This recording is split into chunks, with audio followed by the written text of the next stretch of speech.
சொந்தம் உன் பந்தம் நீ உள்ளவரைதான்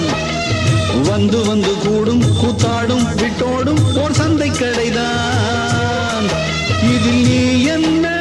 நான் என்ன வந்தாலும் சென்றாலும் என்னாச்சு விட்டு தள்ள அப்பன்